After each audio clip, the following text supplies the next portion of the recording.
इते अवां सां ॿी अहम ख़बर शेयर कर रहे हैं। कंबर वेझो गैबी देरे जी जाबलू पट्टी में चांडिया बिरादरी जी बिंदुरियुनि में हलंदड़ खूनी तकरार जो निबेरो थियो आहे। निबेरो PPMPA सरदार खान चांडियो जे सरपंच में थियो आहे। मुमताज़ चांडियो जे धुर मथां अली जान चांडियो जा 5 खून साबित थिया। सरपंच पारां फी खून जी बाह 35 लख रुपया मुक़रर कई वई आहे। मजमूई तौर ते 1 करोड़ 75 लख रुपया ॾंड विधो वियो आहे। धुरियूं खीर खंड थी वयूं आहिनि। अहम ख़बर आहे कंबर खां गैबी देरे जे जाबलू पट्टी में चांडिया बिरादरी जे ॿिनि धुरियुनि में हलंदड़ खूनी तकरार जो निबेरो थियो आहे। निबेरो PPMPA सरदार खान चांडियो जे सरपंच में थियो आहे। मुमताज़ चांडियो जे धुर मथां अली जान चांडियो जा 5 खून साबित थिया। सरपंच जे पारां फी खून जी बाह 35 लख रुपया मुक़रर थी आहे। मजमूई तौर ते 1 करोड़ 75 लख रुपया ॾंड विधो वियो आहे। धुरियूं खीर खंड थी वयूं आहिनि। अहम ख़बर आहे कंबर खां गैबी देरो जे जाबलू पट्टीअ में चांडिया बिरादरी जे ॿिनि धुरियुनि में हलंदड़ खूनी तकरार जो निबेरो थियो आहे। जॾहिं त निबेरो peoples party MPA Sardar Khan Chandio जे सरपंच में थियो आहे। मुमताज़ चांडियो जे धुर मथां अली जान चांडियो जा 5 खून साबित थिया, जंहिं बाद सरपंच जे पारां फी खून जी बाह 35 लख रुपया मुक़रर थी आहे।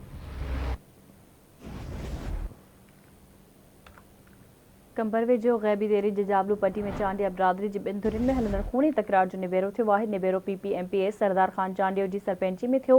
मुमताज़ चांडियो जी धुर मथां अली जान चांडियो जा 5 खून साबित थिया। सरपंच पारां फी खून जी बाह 35 लख रुपया मुक़रर कई वई। मजमूई तौर 1 करोड़ 75 लख रुपया ॾंड विधो वियो। धुरियूं खीर खंड थी वयूं।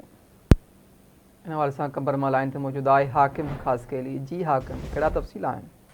हाँ जी बिल्कुल, कंबर जे जाबलू पट्टी वारे इलाके में चांडिया बिरादरी जे बलाणी पाड़े जे ॿिनि धुरनि अली जान चांडियो ऐं मुमताज़ चांडियो विच में हलंदड़ जेको खूनी तकरार जो जेको निबेरो आहे गड़तल में PPMPA आहे नवाब सरदार खान चांडियो जी सरपंची हेठि थियो आहे, जंहिंमें ॿिन्ही धुरनि जे माण्हुनि शिरकत कई ऐं धुरनि मथां मजमूई तौर ते जेको आहे त 1 करोड़ 75 लख रुपया जेको आहे ॾंड विधो वियो। मुमताज़ चांडियो जेको आहे उनजी धुर जे मथां जेको आहे अली जान चांडियो जी जेके धुर जा जेके 5 खून थिया हुया ऐं फी खून जी बाह जेकी आहे उहा 35 लख रुपया मुक़रर कई वई। अहिड़ी तरह मुमताज़ चांडियो जी जेकी धुर आहे उनजे मथां जेको आहे मजमूई तौर ते जेको आहे 1 करोड़ 75 लख रुपया ॾंड रखियो वियो आहे, जेको धुरियुनि क़बूल कयो आहे। मां तव्हांखे ॿुधाईंदो हलां त ज़मीन जे मालिकी तां चांडिया बिरादरी जे बलाणी पाड़े जी जेके ॿिनि धुरनि विच में जेको हलंदड़ तकरार तां जेको हिक ई धुर जा जेके 5 ॼणा मारिजी विया हुया,